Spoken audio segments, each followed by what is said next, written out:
Oh, there you are, YouTube. So it's been a while since I have talked about the Keanu Reeves marathon that my wife and I are currently in, but we are still watching those movies. I have not reviewed every single one of them. Right now, it seems like we are watching a lot of his films from the 80s that people don't know, that he's not well known for, that are hard to find. Um, TV movies, and that's what we did today. We watched one called Under the Influence, and basically it's Andy Griffith, or yeah, you know Andy Griffith. He played Andy Taylor on the Andy Griffith Show. He's like this father of four children, and has a wife. He has like the successful hardware company that he owns, and I guess he suffers from alcoholism, and he's getting in his years later in life, and his kids are all starting to grow, getting to leave the house. Some of them have already left. One of them is a stand-up comedian out in LA. One is this very hard working woman, like in business, and sort of workaholic, addicted to her work and not paying much attention to her husband, who wants to start a family, and she does not want to do that. For reasons as to, when she thinks about what it was like when she was growing up. And she's just really looking for the approval of her father, who was a businessman.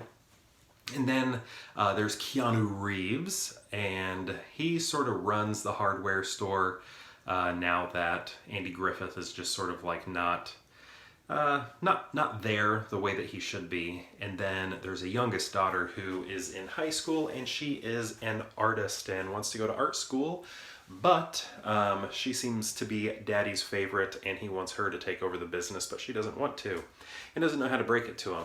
But this movie, TV movie, very dramatic, but it's weird, like a lot of these older ones of his, I don't think are that good. But this one I felt like it was. It was very dramatic, like melodramatic style in a lot of areas. But it sort of reminded me of that Best Picture winner, Ordinary People, with Mary Tyler Moore, Timothy Hutton, and Donald Sutherland. And I don't know, I feel like that's a Best Picture winner that I think doesn't get a lot of respect because it beat Raging Bull. But I like it. I think I would have voted for Ordinary People as well. They're like, sometimes when it comes to Best Picture, there are a lot of, there are a lot of things that qualify something as best, and then based on the selection of films, I sort of base it on, maybe I'll tip it towards technical achievement, like Avatar, like that movie. While the story is very simple, when you think of what it did for cinema and the future of cinema, technology-wise, I think that is an impressive feat, and thought maybe that should win over Hurt Locker. I love Hurt Locker. I think that's a great movie, but I think I was rooting for Avatar that night because of those achievements in cinema.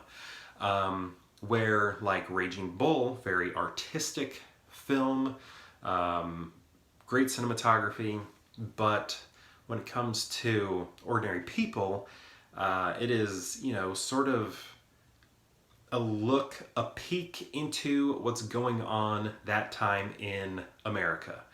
And in terms of like going to therapy, family therapy,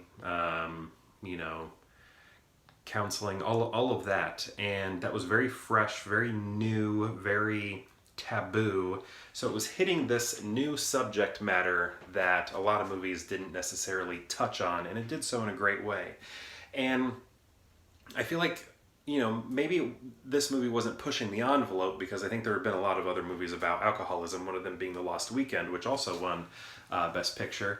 But this film, I liked the way it handled all of the drama, even though some of it was dialed up a little to 11. But I don't know. I felt like they handled each character equally. Like, I didn't feel like we were watching one person. This was like a true ensemble. Like, I think somebody would say Andy Griffith is the lead or Keanu is the lead, but I don't know if you really go in and look at it and who is sort of telling this story. In some ways, it's the brother out in L.A. through his stand-up comedy that we're watching, miles and miles away. So I like the way it was made, but each character had their own issues. We saw them not necessarily resolved. Even the mother had a pill addiction. So, a work addiction for one of the daughters. There was just a lot of things going on for this entire family, these ordinary people. And it was, I don't know, I thought it was pretty good, even though it was melodramatic and kind of didactic. But I don't know, maybe it was very didactic. But at the same time, I liked all of the performances. The relationships, the way everybody was, sort of had their arcs. I thought they were done pretty well. So I was surprised because I thought this was going to be a movie that I was like wishing I was on my phone or something during. But it kept me captivated the entire time. A lot of his, Keanu's earlier films that, like TV movies and things like that, like Babes in Toyland. I don't know, maybe that went to the theaters. I don't think so. I think it was TV movie, yeah. I don't know, they're not as good. Prom Night. Was that what it was called? Prom Night? Date Night. Prom Night. Yeah. Is that what that was called? No, The Night Before. That's what it was called. That one, just, it had its moments, but this one right here, I don't know. I was into it. And Keanu and Andy Griffith get into a fight. Can you imagine that? John Wick and Andy Taylor fighting each other. It's in this movie. It's on YouTube. That's how I watched it.